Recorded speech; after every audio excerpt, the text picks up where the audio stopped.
যদি ভালোবাসা সত্যি পিওর হয় তাহলে সেটা কোনো না কোনোভাবে আবারও ফিরে আসে।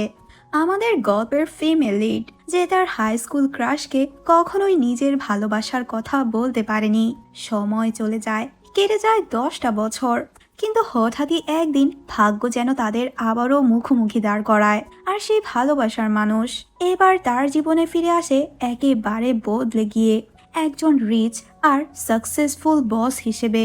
মেয়েটি যেন নিজের চোখকে বিশ্বাস করতে পারছে না। আচ্ছা, এরপর কি হয়? পুরনো অনুভূতি কি আবারও জেগে উঠবে, নাকি সময় সবকিছু বদলে দিয়েছে? গল্পটা কিন্তু হতে চলেছে দারুণ মজার, রোম্যান্স আর কমেডিতে ভরপুর। হ্যাঁ, আমি তো ইউ আর মাই ফেটফুল লাভ ড্রামাটির কথাই বলছিলাম। আশা করছি তোমরা সবাই অনেক বেশি এনজয় করবে। ড্রামার শুরুতেই আমরা ফিমেল লিড রোয়ান ইউকে দেখি, যে একজন রাইটার ছিল। ওর পছন্দের কাজই হলো নোভেল লেখা। এখানে আমরা ওর এডিটর মিংকে দেখি, যে ওর বেস্ট ফ্রেন্ডও ছিল। কিছুদিন ধরেই রোয়ান ওর নতুন নোভেলের জন্য অনুপ্রেরণা খুঁজছিল। ও তো নিজের পার্সোনাল লাইফটা ডিসকভার করতে থাকে। তখন তো ওর পুরনো ডায়েরির দিকে ওর নজর পড়ে। ও ভাবতে থাকে এবার ও নোবেলটি নিজের হাই স্কুল ক্রাশকে নিয়ে লিখবে। ওর নিজের চিন্তা ভাবনা তখনও কিরকম ফিল করতো, সে আইডিয়া থেকে এই নোভেলটি লেখার ডিসিশন নেয়। আসলে হাই স্কুলে ওর এক ক্রাশ ছিল, যার নাম শু হুয়াই সং। নিউ ইয়ার ইভের দিন তো ও নিজের ক্রাশকেই খুঁজছিল। এত ভিড়ের মধ্যে কোথাও ও সংকে খুঁজে পাচ্ছে না, কিন্তু অবশেষে ও তো সংকে খুঁজে পায়। ও সং এর পাশে এসে দাঁড়ায়। যখন ফায়ার ওয়ার্ক শুরু হয় তখন হঠাৎ করেই সং রোহানের হাত ধরে, যেটাতে রোহান তো প্রচন্ড অবাক হয়ে যায়। ফায়ার ওয়ার্কস থামার সাথে সাথেই সং যখন ওর দিকে তাকায় ও তো একটু ঘাবড়ে যায়। আসলে আমি অন্য কাউকে ভেবে তোমার হাত ধরে ফেলেছিলাম। ওকে সরি বলতে থাকে, যেটা শুনে রোহানের মনটা অনেক বেশি খারাপ হয়ে যায়। ও তখন ভাবতে থাকে নিশ্চয়ই সং অন্য কাউকে পছন্দ করে। কিন্তু এখানে নোবেলের মধ্যে ও স্টোরির কিছুটা চেঞ্জেস আনে, নিজের এম্বারাসমেন্টগুলো ঢেকে দেয়, আর এমন ভাবে নোবেলটি লেখে যে মনে হয় ছেলে আর মেয়ে দুজনেরই মিউচুয়াল ক্রাশ ছিল। ও তো নিজের মন থেকে নোবেলটি লিখেছে। এরপর সবকিছু রেডি করে ওর বেস্ট ফ্রেন্ড মিংকে দেখায়। মিং তখন বলে, আরে তুই তো তোর হাই স্কুল লাভ স্টোরি লিখেছিস, যদি তোর হিরো এটা দেখতে পায় তখন কি হবে? তখন রোয়ান বলে, 10 বছর হয়ে গিয়েছে, আমার সাথে তোর কোনো কন্ট্যাক্ট হয়নি, তাহলে ও কিভাবে দেখবে? আর ও তো খুবই কোল্ড আর টাফ ছিল, ও কি এ ধরনের নোবেল পড়বে নাকি? আর এমনিতেও আমি অনেক কিছু চেঞ্জেস এনেছি, ও কিভাবে বুঝবে যে আমার মাইন্ডের মধ্যে কি চলছিল? অন্যদিকে আমরা শু হুয়াই সংকে দেখি, যে এখন আমেরিকায় ছিল। ও খুব টপ লেভেলের লয়ার ছিল, নিজের ল ফার্মও রয়েছে। এখানে ম্যাক্সিমাম বড় লোকদের কেসিও লড়ে। আমেরিকায় শুধু ওর ল ফার্ম আছে যে এমনটা না, চায়নাতেও ওর একটা ল ফার্ম রয়েছে, যেটার মেইন পার্টনারও। তখন ওর অ্যাসিস্ট্যান্ট এসে ওকে এক কেসের কথা বলে, কিন্তু কেসটি ক্রিমিনাল কেস হওয়ায় সং এই কেস নিতে রাজি হয় না। অনেক আগে থেকে আমি ক্রিমিনালের কেস লড়া ছেড়ে দিয়েছি, আমি আর কন্টিনিউ করব না। অন্যদিকে আমরা রোয়ানকে দেখি, আজকেও একটা ইভেন্টে এসেছে, যেখানে রোয়ান নিজের নতুন নোবেল নিয়ে ডিসকাশন করে। ওর নোবেলের কিছু আইডিয়াও শেয়ার করে। তখন হঠাৎ করে একটা আর্টিকেল খুবই ভাইরাল হয়ে যায়, যেটা সবাই দেখতে পায়। রোয়ান প্ল্যাগেরিজম করেছে, মানে অন্যের নোভেল নিজের নামে চালিয়ে দিচ্ছে। নতুন নোভেলের স্পেশালি নিউ ইয়ার ইভের সিনটা ও পুরোপুরি কপি করেছে অন্য আরেকটা রাইটারের থেকে। সামান্য এক ছোট রাইটার থেকে ও কিভাবে এরকম আইডিয়াগুলো চুরি করতে পারে? সবাই ওকে ক্রিটিসাইজ করা শুরু করে। সব রিপোর্টাররা ওকে এ ব্যাপারে জিজ্ঞেস করতে থাকে, কিন্তু ও তো প্রচন্ড শক ছিল। এটা আমার লাইফের ইনসিডেন্ট, আমি কিভাবে অন্যদের থেকে কপি করব? ও তো কিছুই বলতে পারছে না। ও তখন এক্সকিউজ দিয়ে ওখান থেকে চলে আসে, কিন্তু রিপোর্টাররা একদম ওর পিছুই ছাড়ছে না। কিন্তু শেষেও বলে আসে, আমি রিসার্চ করে সব কিছু ক্লিয়ার করব। এরপর ও যখন ওই নোভেলের ডিটেলসগুলো চেক করে তখন তো প্রচন্ড শকড হয়ে যায়। এমন অনেক কিছুই সিমিলার রয়েছে ওই নোভেলের সাথে। হিরো আর হিরোইনের মনের চিন্তা ভাবনাগুলো পুরোপুরি এক। ও বুঝতে পারছে না এটা কিভাবে সম্ভব। কিন্তু একটা জিনিস আলাদা ছিল, রোয়ান যে নোভেলটি লিখেছে সেটার ন্যারেটর একজন মেয়ে, আর ওই রাইটারের ন্যারেটর একজন ছেলে ছিল। এরপর তো ওরা শান্ত হয়ে ওই রাইটারকে টেক্সট করে। তখন ওরা জানতে পারে ওই রাইটার আসলে এক ফিমেল ছিল। ওরা ওয়েট করতে থাকে কখন ওই রাইটার ওদের মেসেজের উত্তর দেবে। ও প্রচন্ড টেনশনে ছিল, কিন্তু তখনই ওর মায়ের কল আসে। আমি তো তোমার জন্য কালকে ব্লাইন্ড ডেটের অ্যারেঞ্জ করেছি। আমি চাই তুমি ওই ব্লাইন্ড ডেটে যাও। তোমার এখনই উচিত নিজের জন্য লাইফ পার্টনার খোঁজা। রোহান তো আরো বেশি হতাশ হয়ে পড়ে। ওর মাকে না করতেই নেবে, তখন ওর মা বলে ছেলেটি খুব ভালো লয়ার, যেটা শুনে ওর সাথে সাথে রাজি হয়ে যায়, কারণ এখন নিজের প্ল্যাগারিজম কেসটিও ওই ব্লাইন্ড ডেটের সাথে আলোচনা করতে পারবে। পরের দিন তো ও ব্লাইন্ড ডেটে আসে। ওর ব্লাইন্ড ডেটের নাম ছিল লিউ, যে খুবই কাইন্ড ছিল আর দেখতে ছিল বেশ হ্যান্ডসাম। ও তো খুব বড় এক ল ফার্মের পার্টনারও ছিল। এত কম বয়সে এত বড় ল ফার্মের পার্টনার, এটা শুনে ও একটু অবাকই হয়। তখন লিউ বলে, আরে এতে আমার কোনো অ্যাচিভমেন্টই নেই। আমার থেকে খুব বড় এক বস আছে যে আমেরিকা থেকে সবকিছু সামলায়। ও নিজেই সবকিছু হ্যান্ডেল করে। এখানে কথায় কথায় তো রোয়ান ওর প্ল্যাগারিজম কেসের টপিকটি তুলে। এটা ব্লাইন্ডেড না, বরং একটা মিটিংই মনে হচ্ছে। লিও এখানে ওকে বেশ কিছু ইনফরমেশন দেয় আর কিভাবে কেসটি লড়তে হবে কিছু আইডিয়াও শেয়ার করে, যেটাতে রোয়ান তো অনেক খুশি হয়। এই ইনফরমেশনগুলো ওর আসলেই দরকার ছিল। এরপর তো রোয়ান মিংকেও টেক্সট দিয়ে জানায়। ওরা তো ওয়েট করতে থাকে কখন ওই রাইটার ওদের রিপ্লাই দেবে। অন্যদিকে আমরা ওই রাইটারকে দেখতে পাই, যে আসলে ছোট্ট একটি হাই স্কুলের মেয়ে, যার নাম ছিল শি ওর বেস্ট ফ্রেন্ড ঝাওকে বলে, আমি কখনো ভাবতেই পারিনি ওই নোভেলিস্ট আমার নোভেলের আইডিয়াগুলো এভাবে চুরি করবে। আমি তো ওই নোভেলিস্টের খুব বড় ফ্যান। তখন শি বলে, আসলে এই নোভেলটি আমি নিজেই পোস্ট করেছিলাম, কিন্তু আমি তো অন্য একজনের ফোন থেকে এই নোভেলটি নিয়েছিলাম, যেটার কেউই না আমার ভাইয়ের ছিল। ওর জিনিসপত্রের মাঝে আমি ওর পুরনো ফোনটি পেয়েছিলাম। পুরনো ফোনটি অন করার পরই আমি এই নোভেলটি পাই, যেটা আমার ভাই লিখেছিল, যেখানে আমি জানতে পেরেছিলাম আমার ভাইয়ের সিক্রেট ক্রাশ ছিল। ও এত এত নোটস লিখেছে যে এটা পুরো নোভেলই হয়ে গিয়েছে। আর আমি তো এমনিতেই পোস্ট করেছিলাম। আমার আইডিয়া কেন এত বড় নোভেলিস্ট চুরি করতে গেল? তখন ঝাও বলে, আচ্ছা তোমার ভাইয়ের ক্রাশ কি ওই নোভেলিস্ট ছিল? শিও তখন ভাবতে থাকে। এরপর তো ও রোয়ানেরও ওই নোবেলটি পড়ে। রোয়ান তো এই নোভেলের মধ্যে এক জায়গার কথা বলেছিল। ওদের স্কুলের মিউজিক ক্লাসে পিয়ানোর পিছনে ও নিজের আর নিজের ক্রাশের নাম লিখেছিল। এরপর তো সেই ঝাওকে নিয়ে লুকিয়ে লুকিয়ে ওই স্কুলে আসে আর মিউজিক রুমে গিয়ে পিয়ানোর পিছনে ওর নাম চেক করে। তখনও দেখতে পায় ওই নোভেলিস্টের নাম আর ওর ভাইয়ের নামই লেখা, যেটা দেখে ও প্রচন্ড শকড হয়। তখন ঝাও বলে, বড় কিছু হওয়ার আগেই তোমার উচিত তোমার ভাইকে জানিয়ে দেওয়া। সে বলে, যদি আমি আমার ভাইকে বলে দিই তাহলে আমার ভাই আমার ব্যাপারে কি ভাববে? আমার ভাইয়ের পার্সোনাল নোটগুলো আমি নোভেল হিসেবে পুরো পাবলিশ করে দিয়েছি। আমি তো ছোটখাটো নোভেলের একটা ওয়েবসাইটে লিখেছিলাম। আমি বুঝতেও পারিনি এটা নিয়ে এত বড় ইস্যু হবে, কিন্তু এখন তো পুরো সোশ্যাল মিডিয়া জুড়ে এটারই চর্চা হচ্ছে। আমার ভাইয়ের ক্রাশ তো এভাবে পাবলিশ হয়ে গেল। ফাইনালি শি রোয়ানের মেসেজের রিপ্লাই করে। ও তো এটা বলে, আমি এই নোভেল অন্য আরেকজনের থেকে নিয়েছি, কিন্তু ও কার থেকে নিয়েছে সেটাও রোয়ানকে বলে না। ও তো রোয়ানকে সরি বলে, আমি পাবলিকলিও একটা পোস্ট করব, তোমার উপর কোনো প্ল্যাগারিজমের কেস হতে দেব না। শি পোস্ট করার পরও তো কোনো লাভই হয় না, কারণ ওকে তো কেউই চেনে না, ওর পরিচয় জানে না। এখানে সবাই তো রোয়ানকেই দোষারোপ করতে থাকে, হয়তো রোয়ানের চাপেই ওই ছোট রাইটার এরকম পোস্ট করেছে। ওরা তখন অনেক বেশি আপসেট হয়ে পড়ে। মিং বলে, আচ্ছা আমরা যেখানে বসে এই নোভেলটি এডিট করেছি সেখানে আর কে ছিল? নিশ্চয়ই ওখান থেকে কেউ এগুলো লিক করেছে। ওরা তখন ওই লোককে খোঁজার চেষ্টা করে। রোয়ান তো অনেক বেশি ব্যস্ত হয়ে পড়ে, কিন্তু প্রায়ই ওর হাই স্কুল ক্রাশ সং এর কথা ওর মনে পড়তো। ওর ফার্স্ট আর লাস্ট লাভ সংই ছিল। পরের সিনে ও তো লিউ এর সাথে দেখা করতে আসে এই কেস নিয়েই কথা বলতে। লিউ বলে, আমার বস তো আমেরিকা থেকে এসেছে, তুমি চাইলে বসের সাথে এই কেস নিয়ে কথা বলতে পারো, যেটাতে রোয়ানও রাজি হয়ে যায়। লিউ তখন রোয়ানকে নিয়ে ওর অফিসে আসে, কিন্তু অফিসে আসার পরও যাকে দেখে তাকে দেখার জন্য ও একদমই প্রস্তুত ছিল না, যে আর কেউই না শু হুয়াই সংই ছিল। সং ওকে এখানে দেখে প্রচন্ড শকড হয়ে যায়। তখন আমরা ফ্ল্যাশব্যাক দেখতে পাই, নিউ ইয়ার ইভের দিন তো রোয়ান সংকে খুঁজছিল, আর সংও ভিড়ের মাঝে রোয়ানকেই খুঁজছে। ও রোয়ানের হাত ইচ্ছে করেই ধরেছিল, কিন্তু এত বেশি ঘাবড়ে গিয়েছিল যার কারণে ও মিথ্যে বলে। এখানে আমরা বুঝতে পারি সং এর সিক্রেট ক্রাশ রোয়ান ছিল, যে নিজের ফিলিংস এর কথা কখনোই এক্সপ্রেস করতে পারেনি। প্রেজেন্টে লিও ওদের দুজনের এরকম এক্সপ্রেশন একটু অবাক হয়। ওয়েট, তোমরা দুজন কি একজন আরেকজনকে আগে থেকে চেনো? তখন রোয়ান সাথে সাথে না করে দেয়, না আমি ওকে কিভাবে চিনবো? তখন সংও বলে, না আমি ওকে চিনি না। এরপর তো ওরা কেস নিয়েই ডিসকাস করতে থাকে। রোয়ান ভাবতে থাকে আমি যাকে নিয়ে নোভেলটি লিখেছি সেই আমার সামনে বসে আছে। আমি রিয়ালিটি আর নিজের ইমাজিনেশন থেকে নোভেলটি লিখেছিলাম। এখন যদি সং নিজেই এই নোভেলটি পড়ে তাহলে এর চেয়ে বড় এম্বারেসমেন্ট আর কি হতে পারে। ও হঠাৎ করেই বলে আমি তো কারো বিরুদ্ধে কেস করতে চাই না। যেই আমার সাথে এরকমটা করেছে আমি ওকে ক্ষমা করে দিতে চাই, আমি কোনো কেস করতে চাই না। লিও কিছু বলার আগে ওর কাছে কল আসে, যার কারণে ও এক্সকিউজ দিয়ে চলে যায়।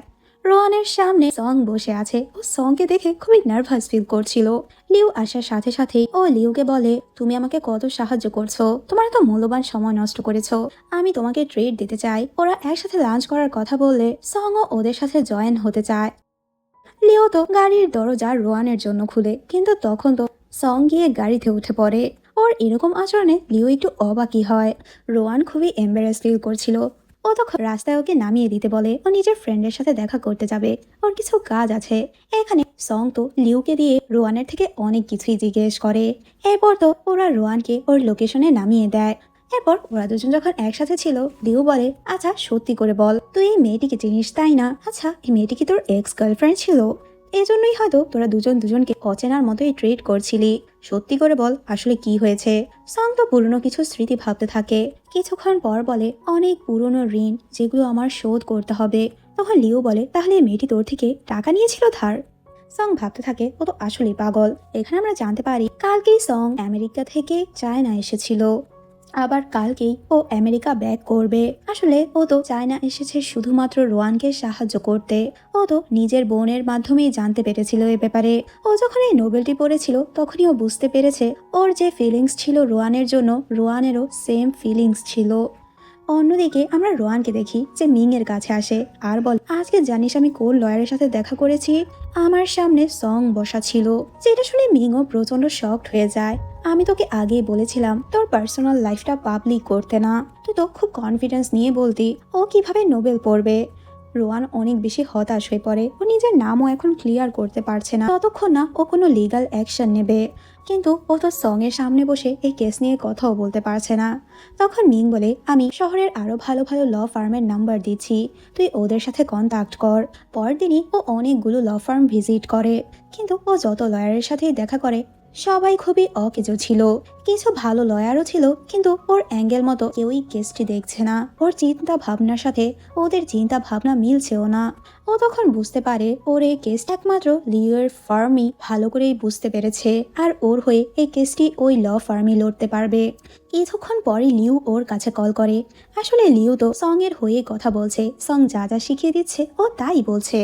রোয়ান ওর কথা শুনে অনেক বেশি শকড হয়ে যায়। মনে হচ্ছিল ওর থটস গুলোই বলা হচ্ছে। ও ভাবতে থাকে আমার আর লিউ এর থটস তো পুরোপুরি মিলে, একমাত্র ওই পারবে এই কেসটা হ্যান্ডেল করতে। কথা শেষ করে লিউ সংকে বলে মেয়েটি খুবই স্মার্ট, এক লয়ার আর রাইটারের কাপল খুবই পারফেক্ট হবে। যেটা শুনে সং তো প্রচন্ড রেগে যায়। আমি তোর সাথে কোনো কথাই বলতে চাচ্ছি না, আমি এখন আমার গ্রামে যাব আমার বোনের সাথে দেখা করতে। এরপর ও শিকে কল করে জানায়। সে যখন জানতে পারে ওর ভাই ওর সাথে দেখা করতে আসবে তখন ও প্রচন্ড খুশি হয়ে যায়। ঝাওকে এত খুশি দেখে একটু অবাক হয়, কি হয়েছে আজকে এত খুশি কেন? তখন শি বলে আমার টাকা শেষ হয়ে গিয়েছে, যে আমাকে টাকা দেয় সেই আসবে আমার সাথে দেখা করতে। ঝাও ভাবতে থাকে ও কার কথা বলছে। এরপর ও যখন স্কুলের গেটের সামনে বের হয় তখন ওর সাথে সং এর দেখা হয়। সং তো ঝাওকে শি এর ব্যাপারে জিজ্ঞেস করে। ঝাও তো সংকে চিনতো না, এই ছেলেটি কেন শি এর কথা জিজ্ঞেস করছে। ও তো প্রচন্ড রেগে যায় আর সং এর সাথে খুব বেয়াদবি করতে থাকে। সং জিজ্ঞেস করে তুমি কি শি এর ক্লাসমেট? ঝাও বলে শুধু ক্লাসমেট না, এর চেয়েও বেশি ক্লোজ। কিছুক্ষণ পরে শি এখানে চলে আসে আর শি তখন ঝাওকে বলে এটাই হলো আমার বড় ভাই। যেটা শুনে তো ও খুবই শকড হয়ে যায় আর খুবই এম্বারেস ফিল করতে থাকে, কারণ ওর প্রথম ইমেজই নিজের ক্রাশের ভাইয়ের সামনে খুব খারাপ করেছিল। সং জানতে পারে আজকে লিও তো রোয়ানের সাথে মিটিং এ যাবে, ওরা একসাথে ডিনারও করবে। যেটা জানতে পেরে ও খুবই জেলাস হয়ে যায়, যার কারণে ওই মিটিং এ ও আগেই পৌঁছে যায়। আর রোয়ান এখানে সঙ্গে দেখে একটু অবাক হয়, কারণ এখানে তো শুধু লিও এর আসার কথা ছিল। ও তো লিও এর সাথে কথা বলতে চাচ্ছিল। সঙ্গে দেখে ও খুবই আনকমফোর্টেবল ফিল করে, কিন্তু এখানে সং নিজেই বলে এই কেসে ও নিজের সাহায্য করবে, এমনকি ও কন্ট্রাক্টে নিজেই সাইন করে দেয়। আসলে রোয়ান তো ওর নোভেলটি সং এর সাথে ডিসকাস করতে চাচ্ছিল না। সং ডিরেক্ট রোয়ানকে জিজ্ঞেস করে, আচ্ছা এই নোভেল থেকে কি তুমি কিছু লুকোতে চাচ্ছ? ও খুবই লজ্জা পেয়ে যায়, বলে না আমি কিছুই লুকোতে চাচ্ছি না। ও ভাবতে থাকে এই নোভেলের মধ্যে আমার কিছু ইমাজিনেশন খুবই বোল্ড ছিল, আমি কোনোভাবেই চাচ্ছি না সেটা সং দেখুক। রোয়ান তো ভেবেই নেয় সং হয়তো এখন ওকে চিনতে পারেনি। সং এর এরকম আচরণে লিউ একটু অবাকই হয়। এরপর তো লিউ একটা গ্রুপও খুলে যেখানে ওরা 3জন অ্যাড ছিল। সং তো আবারও আমেরিকা ব্যাক করবে, ও চাচ্ছিল নিজের উইচ্যাটে রোয়ানকে অ্যাড করতে, কিন্তু ও তো রোয়ানকে অ্যাড করতে পারছে না কারণ ওর আইডিতে রেস্ট্রিকশন ছিল। তখন ও লিউকে বলে তুমি রোয়ানকে বলো আমাকে উইচ্যাটে অ্যাড করতে। লিউ তখন ওর মজা নিতে থাকে, আমার তো মনে হচ্ছে ও তোকে ব্লক করে রেখেছে। লিউ তখন রোয়ানকে টেক্সট করে বলে পরবর্তী ইনফরমেশন জানার জন্য তোমার সংকে টেক্সট করতে হবে। রোয়ান ভাবতে থাকে ও সঙ্গে কি মেসেজ লিখবে। ও ভাবতে থাকে আমার 3 বছর লেগে গিয়েছিল সং এর নাম্বার কালেক্ট করতে, অনেক কষ্ট করে আমি ম্যানেজ করেছিলাম, কিন্তু আমার কখনো সাহসী হয়নি ওকে কল করার, ওকে টেক্সট করার। আজকেও আমার সেম অবস্থা, আমি সাহসী জোগাতে পারছি না ওকে টেক্সট করতে। অনেক ভেবে ও মেসেজ পাঠায়। রোহানের মেসেজ পেয়ে তো সং অনেক বেশি খুশি হয়ে যায়। রোহান ভাবতে থাকে ওখানে হয়তো অনেক রাত হয়ে গিয়েছে, ওর সাথে সাথে আবার টেক্সট করে সংকে ঘুমোতে বলে। সং টেক্সটটি দেখে প্রচন্ড আপসেট হয়ে পড়ে কারণ ও রোহানের সাথে কথা বলার জন্য মাত্রই 1 কাপ কফি বানিয়েছে। রোহান কালকে ওর সাথে 5টা বাজে কথা বলবে, যেটাতে বেচারার মনটাই খারাপ হয়ে যায়। পরদিন সকালে রোহানের তো 8:30টায় ঘুম ভাঙে। ও লাফ মেরে ঘুম থেকে ওঠে। ও তখন অনেক বেশি শাই ফিল করতে থাকে, ও যার জন্য সংকে আর মেসেজও করে না। ও নিজেকে নিজে সান্ত্বনা দিতে থাকে ও এতটাও ফ্রি না যে আমার মেসেজের জন্য অপেক্ষা করবে। ও তো আমেরিকার মধ্যে টপ লয়ার, আমি সাধারণ এক ক্লায়েন্ট। ফ্রেশ না হয়ে ও ব্রেকফাস্ট করছিল, তখনই সং এর মেসেজ আসে। কেসের কিছু ডিসকাশন করার ছিল, টেক্সটে তো এত ইনফরমেশন দেওয়া যাবে না। ও ছোটখাটো একটা মিটিং করতে চাচ্ছিল যেটা ভিডিও কলে। রোয়ান তো ওর এই অবস্থায় কোনোভাবেই সং এর সাথে ভিডিও কলে যেতে চাচ্ছিল না। তখন রোয়ান বলে আমি তো এখন রেডি নেই, প্লিজ আমাকে 10 মিনিট সময় দাও। রোয়ান তখন নিজের ক্লোজেট খুলে রেডি হওয়ার জন্য, ও বুঝতে পারছে না ও কি পরবে। 10 মিনিটে রেডি হওয়া খুবই টাফ। অন্যদিকে আমরা সংকে দেখি যে নিজেও বুঝতে পারছে না ও কিভাবে রেডি হবে। নিজের ক্রাশের সাথে এ প্রথম ভিডিও কলে কথা বলবে, ও নিজেও অনেকটা নার্ভাস ছিল। ও ভাবতে থাকে কোন টাইটা আমাকে সবচেয়ে ভালো মানাবে। নিজের পছন্দের পারফিউমও দেখতে থাকে কোন স্মেলটা ওর বেশি ভালো লাগবে, আবার নিজেই ভাবে ভিডিও কলে কিভাবে ও আমার পারফিউমের স্মেল পাবে। এরপর কলে যখন ওরা কথা বলে দুজন তো প্রফেশনালি কথা বলছিল, এমন ভাবে দেখানো হচ্ছে মনে হচ্ছে ওরা সামনাসামনি বসেই কথা বলছে। সং তো মিটিং এর মধ্যে কোক খাচ্ছিল, কিন্তু রোয়ান ভেবেছিল ও হয়তো ব্ল্যাক কফি খায়। ও তখন সং এর প্রশংসা করতে থাকে, ওয়ার্ক নিয়ে তুমি হয়তো অনেক টায়ার্ড, সবসময় কি ব্ল্যাক কফি খাও? সং তো আর কিছুই বলে না। সং তখন ওকে কিছু ডকুমেন্টস দেখাতে বলে। রোয়ান বলে আমি তো এগুলো নিয়ে বসিনি, ওয়েট আমি নিয়ে আসছি। ও যখন ডকুমেন্টস গুলো আনতে যায় সং দেখতে পায় রোয়ান তো নিজের প্যান্ট চেঞ্জ করেনি, বাসার পাজামাই পরা, যার কারণে রোয়ান একটু এম্বারেস ফিল করে। এরপর তো নোভেল নিয়ে ওরা আবারও কথা বলতে থাকে। রোয়ান তো ফ্রাইড চিকেনের একটা টপিকও লিখেছিল, ওর ক্রাশের ফ্রাইড চিকেন একদমই পছন্দ ছিল না। তখন আমরা ফ্ল্যাশব্যাকে দেখি সং আর ওর ফ্রেন্ডরা তো ক্লাস বাঙ্ক দিয়ে ফ্রাইড চিকেন আর কোক খাওয়ার প্ল্যান করে, কিন্তু ওখান দিয়ে যখন রোয়ান যেতে নিচ্ছিল সং তো এমন ভাব করে যে ওর এগুলো একদমই পছন্দ না। ও খুব ক্লিন ফুড খেতে পছন্দ করে, হেলদি খাবার ছাড়া ও আনহেলদি খাবার একদমই পছন্দ করে না। কিন্তু বাস্তবে সং একদমই ভিন্ন ছিল, ও খুবই ক্যাজুয়াল এক মানুষ ছিল। ও শুধু রোয়ানের সামনে নিজের অন্য একটা ইমেজ শো করতে চাচ্ছিল। রোয়ান তখন বলে আমার নোবেলের মেল লিড আর ওই রাইটারের মেল লিডের মধ্যে অনেক পার্থক্য রয়েছে। আমার মেল লিড ধরতে গেলে একটু কোল্ড টাইপের ছিল, ওর লাইফস্টাইল পুরোপুরি আলাদা ছিল, কোয়াইট এলিগেন্ট আর ম্যাচিওর ছিল। এখানে নিজের মেল লিডের খুব প্রশংসা করতে থাকে। সং তো নিজের নামে এগুলো শুনে অনেক বেশি খুশি হয়ে যায়, কিন্তু অন্য নোভেলের মেল লিডের ক্রিটিসাইজ করতে থাকে, খুবই চাইল্ডের মতো আচরণ করতো আর খুবই প্লেফুল ছিল, একদমই ইম্যাচিওর। সং তখন ভাবতে থাকে কিন্তু ওটাই তো রিয়েল পার্সোনালিটি ছিল, ওই বয়সতে ম্যাক্সিমাম মানুষই এরকম থাকে। ও তখন একটু আপসেট হয়ে পড়ে আর রোয়ানকে বলে আজকে এতটুকুই, পরবর্তীতে আমরা আবারও মিটিং করব। এরপর তো নিজের পছন্দের চিকেন ফ্রাই আর কোক এনজয় করে। ও তখন গুগলে সার্চ করতে থাকে মেয়েরা কি টাইপের ছেলে পছন্দ করে, কিরকম পার্সোনালিটির, কিভাবে মেয়েদের সামনে ম্যাচিউর হওয়া যায়। ওর সামনে আমরা গ্র্যাজুয়েশনের ফটো দেখতে পাই, ছবির পেছনে তো রোয়ানকে দেখা যাচ্ছিল, যার কারণে ও ভিডিও কলের সময় ছবিটি সরিয়ে রেখেছিল। রোয়ান তো সংকে টেক্সট করে আজকে হঠাৎ করে তুমি কল কেটে দিলে, কোনো প্রবলেম হয়েছিল? সং বলে আমার কিছু আর্জেন্ট কাজ চলে এসেছিল, কিন্তু তোমার কিছু থটস আমার একদমই ভালো লাগেনি। তুমি কিরকম রাইটার যে অন্যের নোভেলের মেল লিডকে ক্রিটিসাইজ করতে পারো? তুমি কিভাবে অন্যকে এভাবে জাজ করতে পারো? রোয়ান বলে আরে আমি তো ক্রিটিসাইজ করছিলাম না, সরি আমি হয়তো একটু বেশি বলে ফেলেছিলাম।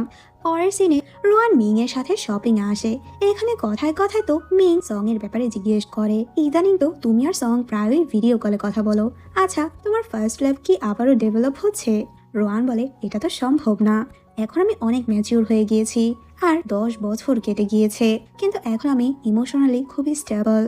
তখন মিং বলে আচ্ছা ঠিক আছে, সং এর কথা বাদ দাও, লয়ার লিউকে নিয়ে তুমি কি ভাবো? তোমার সাথে তো ওর ব্লাইন্ড ডেটও ছিল, তোমাদের ব্লাইন্ড ডেট কেমন গিয়েছিল?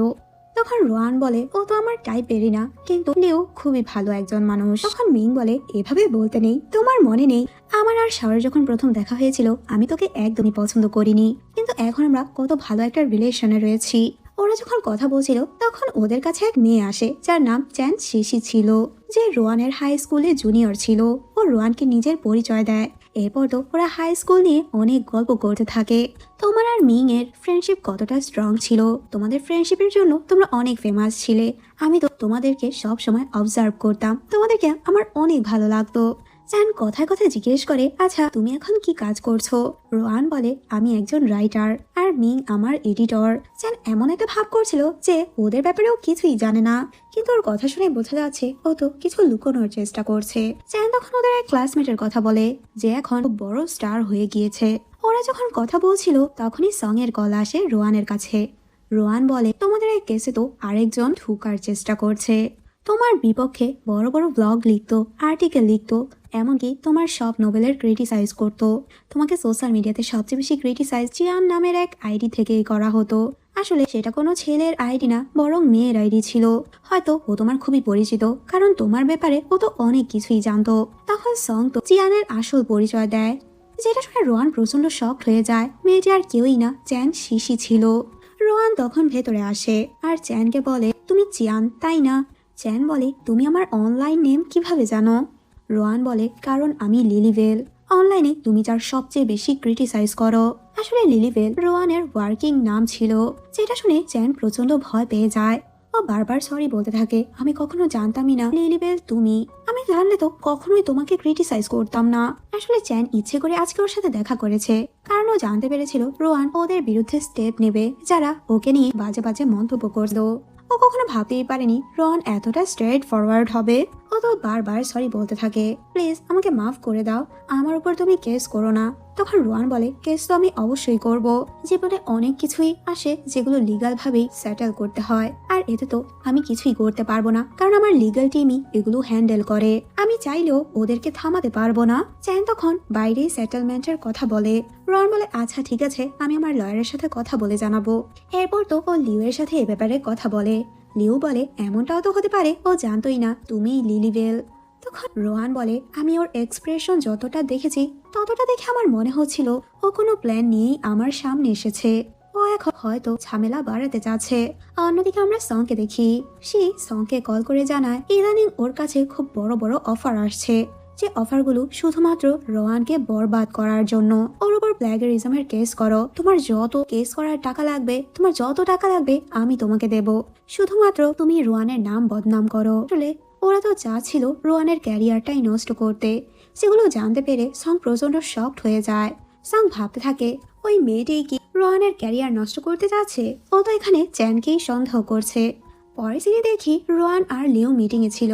ওরা তো সং এর জন্য ওয়েট করছে, সং কখন অনলাইনে ওদের সাথে কানেক্ট হবে, কিন্তু সং তো কানেক্ট হচ্ছে না। ওরা ভাবতে থাকে হয়তো সং ঘুমোচ্ছে। রোয়ান বলে আমার তো চ্যানকে খুব বাজেভাবেই সন্দেহ হচ্ছে, ও আমার নাম খারাপ করতে চাচ্ছে, আমার তো মনে হচ্ছে ও বড়সড় কিছু প্ল্যান করছে। লিউ বলে তুমি একটু বেশি ভাবছো। হঠাৎ করে ওদের মিটিং রুমের দরজা খুলে সং আসে।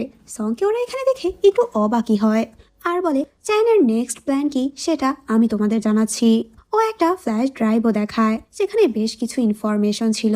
রন প্রচন্ড শকড হয়ে যায়, মেয়েটি তো ওর জুনিয়র ছিল, ও কেন আমার ক্যারিয়ার নষ্ট করার জন্য এভাবে লেগে পড়েছে। সং বলে যে রাইটারের নোবেল প্ল্যাগারিজমের কেস তোমার উপর এসেছে, সে রাইটার তো আমাকে ইনফরমেশন গুলো দিয়েছে। ওকেই তো চ্যান বারবার মেসেজ করে বলেছে তোমার বিরুদ্ধে স্টেপ নিতে, কিন্তু ওই মেয়েটি আমাকে সব প্রমাণ দিয়ে দিয়েছে যাতে করে আমি তোমাকে সাহায্য করতে পারি। যেটা শুনে রোয়ান একটু অবাক হয়, মেয়েটি তো ঠিকমতো আমাকে রিপ্লাইও দিত না, তোমাকে এত ইনফরমেশন কিভাবে দিল? তখন লিউ বলে আমাদের অনেক ট্রিক্স রয়েছে যার কারণে তোমরা আমাদেরকে হায়ার করো আর আমাদেরকে টাকা দাও। তখন রোয়ান কিছু একটা ভাবতে থাকে। সং খুব সুন্দরভাবে রোয়ানের মাইন্ড রিড করতে পারতো। ও তখন লিউকে টেক্সট করে বলে রোয়ানকে এগুলো বলার জন্য। লিউ যখন এগুলো বলে তখন সং বলে তুমি কি ছোট বাচ্চা নাকি? তুমি বাচ্চাদের মতো ইম্যাচিওর কথাবার্তা কিভাবে বলতে পারো? এরপর তো ও নিজের মতো করে রোয়ানকে অ্যান্সার দেয়। আসলে ও এখানে ইচ্ছে করেই লিওর ইমেজ নষ্ট করার চেষ্টা করছে আর নিজেকে ইন্টেলিজেন্ট ম্যাচিওর শো করার চেষ্টা করছে। ওর এরকম আচরণে লিও তো প্রচন্ড অবাক হয়ে যায়। ওরা তখন প্ল্যান করতে থাকে ওরা যেভাবেই হোক চ্যানকে নিজেদের জালে ফাঁসাবে, ওর কল রেকর্ড করবে। ওরা তো রোয়ানকে শিখিয়ে দেয় ও চ্যানকে কি কি কোশ্চেন করবে। অন্যদিকে আমরা শিখে দেখি যাকে টিচার তো অফিসে নিয়ে বকাবকি করছিল কারণ ও স্কুলে ফোন নিয়ে এসেছে। টিচার তখন ওকে বলে ওর গার্ডিয়ানের সাথে কথা বলাতে, সে তখন ওর ভাইয়ের কাছে কল করে। টিচার যখন জানতে পারে ওর ভাই আমেরিকা খুব টপ লয়ার, তখন তো খুব রেসপেক্ট শো করে কথা বলে। এখানে সং তো ওর বোনকে ডিফেন্ড করে না, উল্টো টিচারকে বলে যদি আবারও ও এ ধরনের ভুল করে তাহলে ওকে খুব বড় ধরনের শাস্তি দিতে, যেটাতে সে প্রচন্ড রেগে যায়। আমার আপন ভাই হয়ে কিভাবে এটা বলতে পারে, এমনি আমি বিপদের মধ্যে রয়েছি, আরো বড় বিপদে কিভাবে ঠেলে দেয়। এখানে ওরা তিনজন তো একসাথে ডিনারে আসে। সং আবারও চাচ্ছিল নিজের ম্যাচিওর পার্সোনালিটি রোয়ানের সামনে শো করতে। ওরা যে রেস্টুরেন্টে এসেছিল রোয়ান এখানে শাওকে দেখতে পায় যে মিং এর বয়ফ্রেন্ড ছিল। শাওয়ের সাথে তো এক মেয়ে ছিল, যে মেয়েটির ও হাত ধরে বসেছিল, যেটা দেখে ও একটু অবাক হয়। ও তখন ওদের এভাবে ছবি তুলে। তখন সং ওকে বলে কারো পারমিশন ছাড়া ছবি তোলা তো ইল্লিগাল। রোয়ান বলে আমি শুধু ছবি তুলবো না, বরং ওর সাথে ঝগড়াও করবো। এরপর তো ও ছুটে শাওয়ের কাছে আসে আর শাওকে খুব বকাবকি করতে থাকে, তুমি পিঠ পিছু এগুলো করছো, তুমি এই মহিলার সাথে কি করছো? আর বলে আপনি হয়তো জানেন না এ ছেলের খুব পুরনো গার্লফ্রেন্ডও রয়েছে। উনি যখনই এগুলো শুনতে পায় তখন তো উনি কোনো কথা না বলে ওখান থেকে চলে যায়। সং আর লিও তো দূর থেকে এগুলো দেখছিল। সং ভাবতে থাকে এ ছেলেটি কি ওর বয়ফ্রেন্ড নাকি এক্স বয়ফ্রেন্ড। শাও তো বারবার রোয়ানকে বলছিল এটা শুধুমাত্র একটা বিজনেস মিটিং ছিল, তুমি যেরকমটা ভাবছো সেরকম কিছুই না। কিন্তু তখন ওখানে শাওয়ের ফ্রেন্ড আসে আর শাওয়ের ফ্রেন্ড তো রোয়ানের সাথে খুব রুডলি কথা বলছিল, শুধুমাত্র তো হাতই ধরেছে, হাত ধরলে প্রবলেম কিসের, আমিও তোমার হাত ধরে দেখাই। তখনই সং এসে ওর হাত বেঁকিয়ে ধরে আর ও রোয়ানকে জিজ্ঞেস করে তুমি ঠিক আছো তো? সং ওদেরকে এমন থ্রেট দেয় যে ওরা ভয় পেয়ে ওখান থেকে চলে যায়। এরপর ওরা যখন ওখান থেকে ফিরতে নেয় সং লিওকে বলে আজকে তো তোমার ক্লায়েন্টের সাথে মিটিং ছিল, তোমার তাড়াতাড়ি যাওয়া উচিত। এটা বলে ও লিওকে তাড়িয়ে দেয়। এরপর তো ও নিজেই যায় রোয়ানকে ড্রপ করার জন্য। রোয়ানের জন্য দরজাও খুলে দেয়, যেটা দেখে লিও একটু অবাক হয়। গাড়িতে বসে রোয়ান ভাবতে থাকে আমি মিংকে এই ছবিগুলো পাঠাবো কি পাঠাবো না। তখন তো ও সঙ্গে জিজ্ঞেস করে আচ্ছা কারো বয়ফ্রেন্ড যদি চিট করে তাহলে তার কি করা উচিত, আর হাত ধরা কি চিটিং? সং বলে কারো হাত ধরাটা চিট মনে হয় না, কারণ এটা তো পুরোপুরি এভিডেন্স না। এই জন্য তোমার উচিত নিজের বয়ফ্রেন্ডের বিরুদ্ধে আরো কিছু প্রমাণ জোগাড় করা, যেটাতে প্রমাণ হবে ও যে সত্যিই চিট করছে। তখন রোয়ান বলে না না আমার তো কোনো বয়ফ্রেন্ড নেই, ও তো আমার বেস্ট ফ্রেন্ডের বয়ফ্রেন্ড ছিল। যেটা শুনে সং অনেক বেশি স্বস্তি পায়। তখন সং বলে এই ছবিটা নিয়ে তুমি এত টেনশন করো না, যদি ওদের মধ্যে ভালো আন্ডারস্ট্যান্ডিং থাকে তাহলে ওদের রিলেশন ঠিক থাকবে। ওদের দুজনের উপর যদি বিশ্বাস থাকে তাহলে এই একটা ছবি কখনো ওদের বিশ্বাস ভাঙবে না। রোয়ান বলে লাভ নিয়ে তোমার তো এক্সপিরিয়েন্স খুবই ভালো। তখন সং বলে না এমন কিছু না, লাভের জন্য আমার কোনো সময়ই নেই, আমি কিছু ডিভোর্স কেস হ্যান্ডেল করেছি, ওখান থেকেই শিখেছিলাম। এরপর তো সং রোয়ানের জন্য ওর পছন্দের মিউজিক প্লে করে। ও ভালো করেই জানতো হাই স্কুল থেকেই রোয়ান এই মিউজিকটি পছন্দ করত। গাড়ির মধ্যে রোয়ান ঘুমিয়ে পড়ে। তখন তো সং ওর দিকেই তাকিয়ে থাকে, ও চাচ্ছিল ওর ফেস থেকে চুলগুলো সরিয়ে দিতে যাতে করে ওর ঘুমের ডিস্টার্ব না হয়, কিন্তু পারমিশন ছাড়া ও তো এভাবে টাচ করতে পারবে না। তখনই রোয়ানের ঘুম ভেঙে যায় আর ওর বাসাও চলে আসে। রোয়ান ওকে বাই বলে চলে যায়। অন্যদিকে আমরা মিংকে দেখি ওর বয়ফ্রেন্ড ওর কাছেই ছিল আর বলে আজকে তো ও তো এক মহিলার সাথে বিজনেস মিটিং এ গিয়েছিল, আমরা আমাদের প্রোডাক্ট সেল করার জন্য গিয়েছিলাম। আমি তো একটা হ্যান্ড ক্রিম টেস্ট করানোর সময় রোয়ান আমাকে দেখেছিল, হয়তো ও আমাকে ভুল বুঝেছে। আর রোয়ানও অন্যদিকে ভাবতে থাকে হয়তো আজকেও একটু বেশি ওভার রিয়াক্ট করেছে। এখানে আমরা মিং এর বয়ফ্রেন্ড শাওকে খুবই সুইট দেখতে পাই। ওকে সুইট নাকি শো করছে সেটা তো আমরা পরেই জানতে পারবো। পরের সিনে আমরা দেখি ওরা যখন একসাথে ছিল, রোয়ান তো চ্যানকে কল করে ওর কথাগুলো রেকর্ড করার জন্য, কিন্তু চ্যান কলে ওর সাথে কোনোভাবেই কথা বলতে রাজি হয় না, যার কারণে ও দেখা করার ডিসিশন নেয়। সং ভাবতে থাকে রোয়ান হয়তো ভালোভাবে রেকর্ড করতে পারবে না, কারণ ও তো খুব ঘাবড়াচ্ছে। সং তখন ওকে শান্ত হতে বলে, তুমি নার্ভাস হলে তো ওর সন্দেহ হবে, তুমি নোভেলের কিছু ট্রিক্স ইউজ করো। রোয়ান বলে নোভেলের দুনিয়া আলাদা আর বাস্তব জীবন সম্পূর্ণ আলাদা, নোভেলের সাথে তো বাস্তবের কোনো কানেকশনই নেই।